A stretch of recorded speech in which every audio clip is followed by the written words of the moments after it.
Good morning, everybody. Mel Sol here at beautiful Paulie's Plantation Golf and Country Club.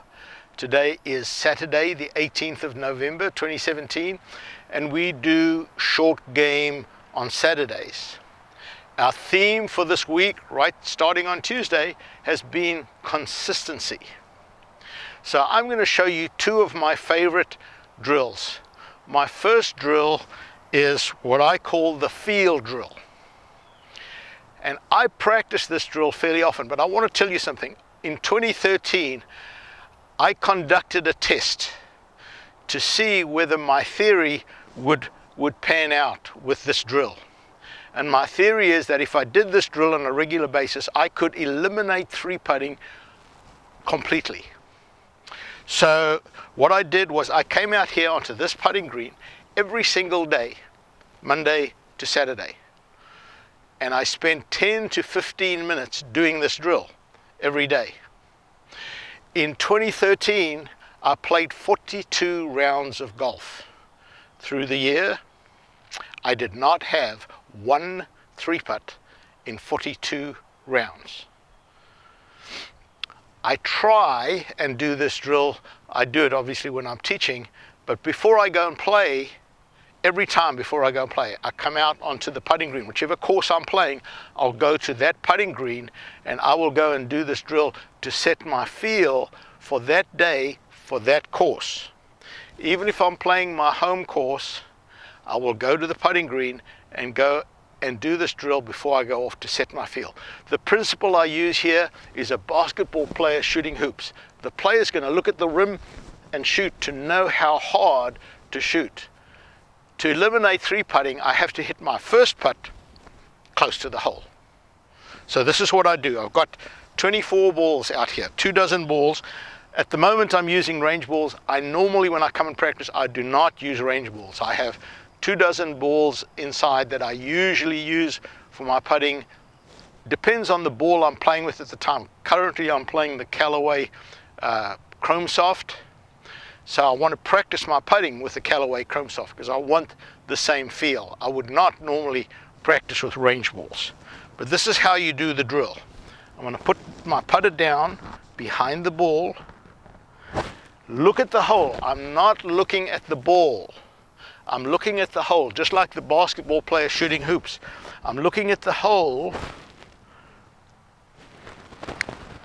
And I'm going to go ahead and hit my putt. Now, the pace of that was perfect. I pulled it a little bit. So this one, next one, I'm going to aim a little bit more to the right. Still looking at the hole.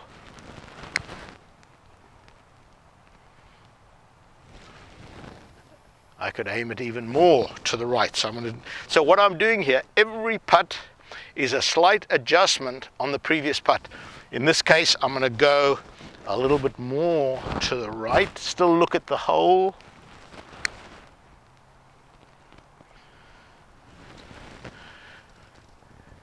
All of those were perfect pace.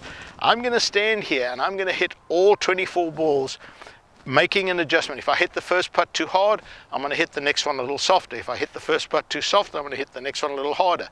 I'm going to keep going hard, soft, until I stop the ball around the hole. The ideal pace would be about 12 inches past the hole would be perfect pace.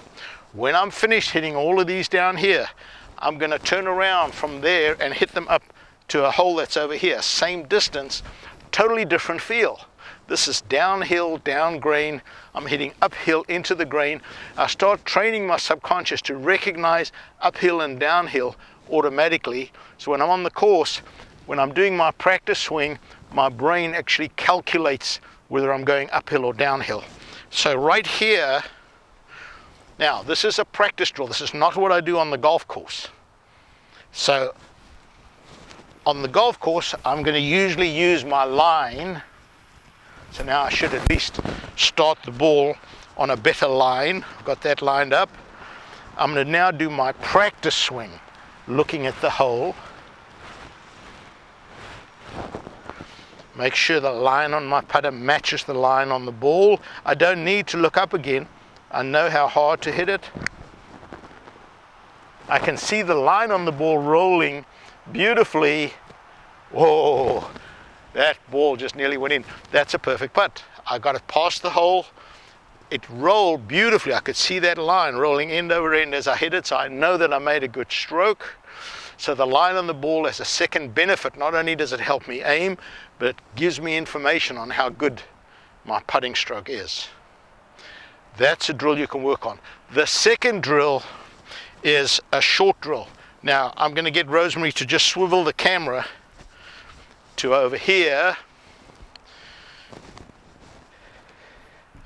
And the second drill, you're going to score points when you're practicing this drill. I want you to put a tee 12 inches past the hole. I want you to put another tee 18 inches past the hole. You're going to give yourself about a 4 to 5 foot putt. The goal when you're practicing is that you're trying obviously to hold the putt. But if I missed, if the ball finished short, it's minus 20 points. That's what I would have given Ricky Fowler on the 18th green yesterday in Mexico. Minus 20 points. If I go past the hole, but I'm short of the 1 foot mark, minus 10 points. Still didn't have enough pace. If the ball goes in the hole, 10 points. So I'm penalized heavily if I leave it short. If my ball finishes past the 1 foot mark, but short of the 18-inch mark, no points. And if I go past the 18-inch mark, minus 10 points. So the biggest penalty is leaving the putt short.